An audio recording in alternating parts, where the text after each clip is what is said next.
Senhor esteja convosco. Ele está no... Proclamação do Evangelho de Jesus Cristo segundo Lucas. Naquele tempo, Jesus desceu da montanha com os seus discípulos e parou num lugar plano. Ali estavam muitos dos seus discípulos e grande multidão de gente de toda a Judéia e de Jerusalém, do litoral de Tiro e de Sidônia. E, levantando os olhos para os seus discípulos, disse: Bem-aventurados vós, os pobres, porque vosso é o reino de Deus. Bem-aventurados vós que agora tendes fome, porque sereis saciados. Bem-aventurados vós que agora chorais, porque havereis de rir. Bem-aventurados sereis quando os homens vos odiarem, vos expulsarem, vos insultarem e amaldiçoarem o vosso nome por causa do Filho do Homem. Alegrai-vos neste dia e exultai, pois será grande a vossa recompensa no céu. Porque era assim que os antepassados deles tratavam os profetas. Mas ai de vós, ricos, porque já tendes vossa consolação. Ai de vós, que agora tendes fartura, porque passareis fome. Ai de vós que agora rides, porque tereis luto e lágrimas. Ai de vós quando vos elogiam.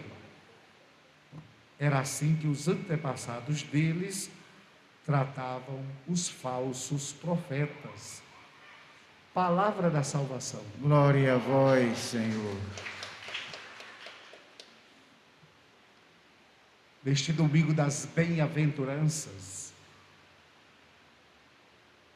nosso Senhor proclama para todos nós a felicidade. Existe uma diferença muito grande da felicidade dos seguidores de Jesus, dos seguidores do Evangelho, do projeto de Deus, e a felicidade ou o projeto de felicidade dos que colocam a sua confiança nas coisas do mundo. Vai exaltar hoje a diferença grande que existe, dois projetos de felicidade.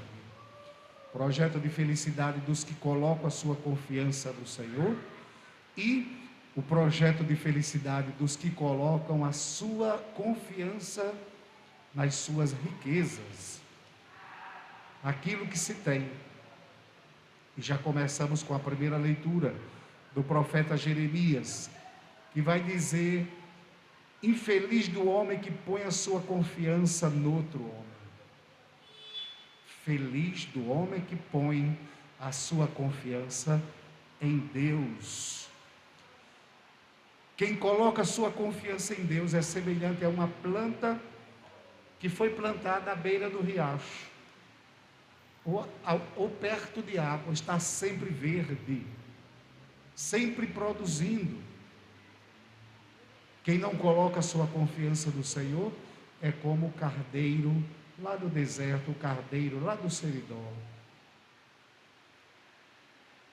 Feliz do homem que põe a sua confiança em Deus, e infeliz do homem que põe a sua confiança no outro homem.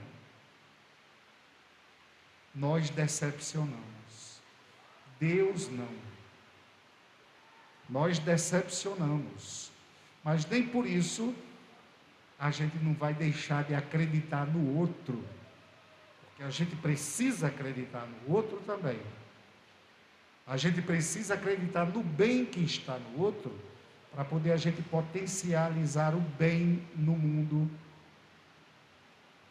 Mas a nossa fonte segura, que vai nos manter sempre vivos, sempre como plantas verdes, são os mandamentos do Senhor, é a sua palavra, o seu projeto. Não existe falsa felicidade para quem segue Jesus, existe realidade. Ele não prometeu felicidade, falsas felicidades aqui na terra. O que ele prometeu foi o seguinte: quem quiser me seguir, renuncie a si mesmo, tome a sua cruz e siga-me. E quem me seguir, quem deixar tudo por causa de mim, vai receber 100 vezes mais, já aqui na terra e a eternidade. A nossa catequese da igreja, nós que já temos mais de 50 anos e para trás, tinha uma catequese que orientava que a felicidade era só no céu, que a terra era para sofrer, que na terra era para sofrer. E esse pensamento era até alimentado por aquele que dizia assim: mais sofreu Jesus, né? Se conforme, porque mais sofreu Jesus. Nós não viemos para a terra para sofrer tanto. Eu me lembro agora, nessas minhas andanças, cuidando de pessoas dependentes químicos. Um dia eu estava num evento lá em São Paulo, e um jovem que tinha deixado as drogas lá de Manaus, ele estava dando testemunho, e tinha uma psicóloga escutando aquele testemunho, porque era um testemunho muito doído, muito sofrido, como nós conhecemos esses sofrimentos. Quando foi na fala da psicóloga, ela disse assim: nós não precisamos, você não precisava sofrer tanto. A vida da gente não é para ter tanto sofrimento. Então a gente tem que saber quando vai fazer as escolhas da gente. Por isso que tem que ter a prudência, tem que ter a esperteza e tem que ter a confiança em Deus, porque é fruto das nossas escolhas, a dor, o sofrimento, então, são consequências da própria vida, do mundo, da maneira como a sociedade está organizada. Então, aí me chamou a atenção o que ela disse: mas você não precisava sofrer tanto. Nós que estamos aqui, o nosso sofrimento, às vezes, tem gente que tem um sofrimento contínuo. Não foi ela que buscou aquele sofrimento. É um sofrimento contínuo. Às vezes é uma coisa, quando melhora uma, já chega a outra. Quando melhora uma, já chega a outra. São os mistérios da vida. E mesmo assim, as pessoas não se declaram infelizes. Ah, eu sou infeliz. Que nada. Agora eu me lembro de uma senhora que eu acompanhei. Ela tinha uma artrose tão forte, mas já estava toda encriquilhada, que ela já não mexia mais nada. Estava em cima da cama, mas a cabeça estava boa.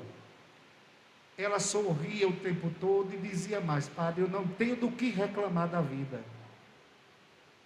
Eu não tenho do que reclamar da vida. Só tenho que agradecer ao meu Deus. Eu achei aquilo de um testemunho formidável. E tem mais, em cima da cama, mas ela tomava conta da cozinha. Quando caía a tampa da panela, ela dizia: o que você vai fazer com aquela panela? Porque ela conhecia cada barulho, cada coisa, onde a moça ia, que trabalhava, onde era que estava, ela acompanhava tudo. Já tem outras pessoas que não sofrem tanto, que têm posses, que têm bens, ainda abre a boca e diz assim: eu sou a pessoa mais infeliz do mundo. Por que será? Por que será? Eu sou a pessoa mais infeliz do mundo.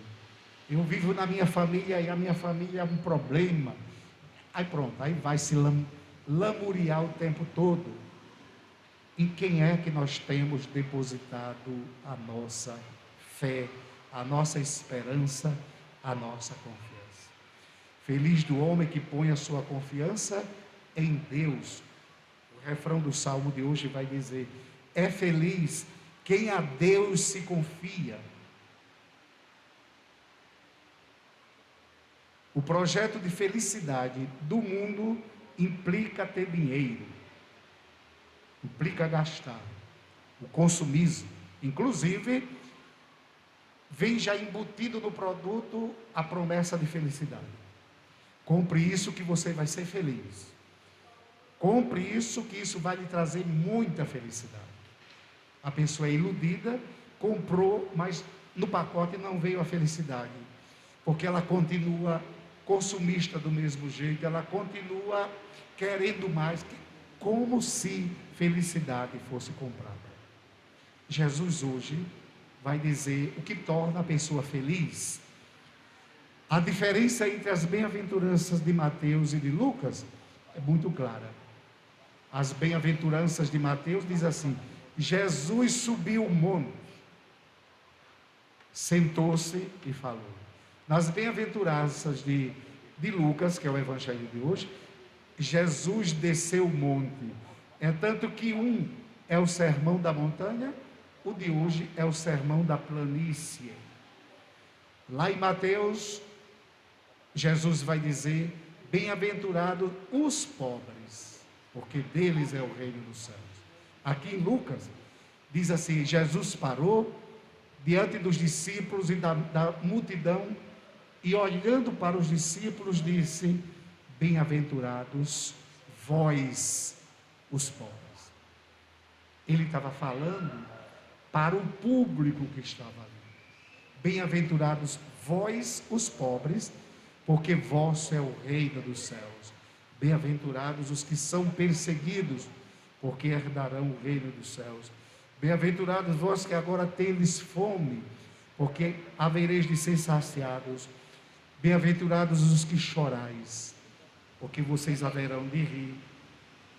Mas olha, vós, então ele estava falando para ali, para as pessoas, não era no geral, mas ele conhecia os seus seguidores. E também diz assim: mas ai de vós ricos, porque já tendes a vossa consolação. Então a diferença, em Lucas ele tem bem-aventuranças e tem ai de vós, ai de vós. Ai de vós os ricos, porque já tendes a consolação. Ai de vós que agora tendes fartura, porque passareis fome. Ai de vós que agora rides, porque tereis luto e lágrima. Com isso, Jesus olhando para os pobres ainda de hoje, e a gente sabe que a pandemia desnudou, se já existia diferença social, hoje então estampou de maneira, é como se tivesse tirado a cortina e agora nós não temos mais o que esconder. É tão interessante as coisas do mundo. Tem muita gente que ficou mais rica agora na pandemia. Tem muita gente não, teve gente que ficou mais rico na pandemia. Teve muita gente, agora teve muita gente que ficou mais pobre, aí sim, é muita gente. Mas teve gente que aumentou a sua riqueza agora na pandemia. A diferença das coisas do mundo, cada um aproveitando as oportunidades que tem. Mas o que é que vão fazer com a riqueza? A questão está: acumular para quê? Acumular riqueza para quê e para quem? E tem gente que tem tanta riqueza, que a gente sabe pelas estatísticas, que é um grupo muito pequeno que detém a maior parte da riqueza do Brasil, e a grande maioria que não tem. Então, se houvesse a fraternidade, o cristianismo verdadeiro, o seguimento de Jesus verdadeiro, então iríamos ouvir o que Jesus disse quando o povo teve fome: dai vós mesmos de comer. Dai-lhes vós mesmos de comer. O problema é o egoísmo, é a capacidade que a pessoa tem de ir acumulando só para ter o orgulho, a vaidade para dizer que tem. São poucos os que partilham. Pois fique sabendo você, meu irmão, que já fez a experiência da partilha, você se torna muito mais rico quando partilha do que quando concentra. Quanto mais você vai concentrando riqueza, mais pobre você vai ficando diante de Deus. Quanto mais você partilha, mais rico você vai ficar diante de Deus. A escolha é sua. Bem-aventurados os pobres, porque deles é o reino dos céus. E tudo isso, essa palavra serve para todos nós, em quem nós depositamos a nossa confiança.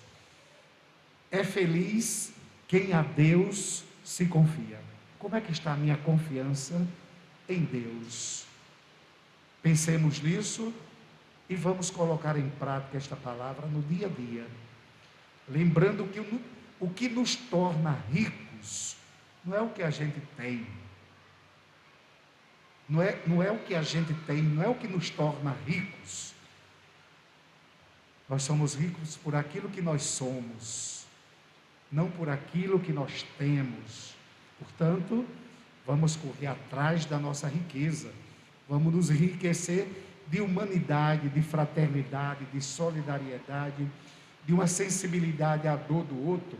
É isso que vai nos tornar ricos e felizes, quando a gente então se humaniza, tem a capacidade de se sensibilizar e ajudar. E não se esqueça, você fica mais rico quando partilha, não quando acumula. Quando você acumula, você fica mais pobre, mais miserável. Fiquemos agora todos de pé e vamos professar a nossa fé. Creio em Deus Pai Todo-Poderoso.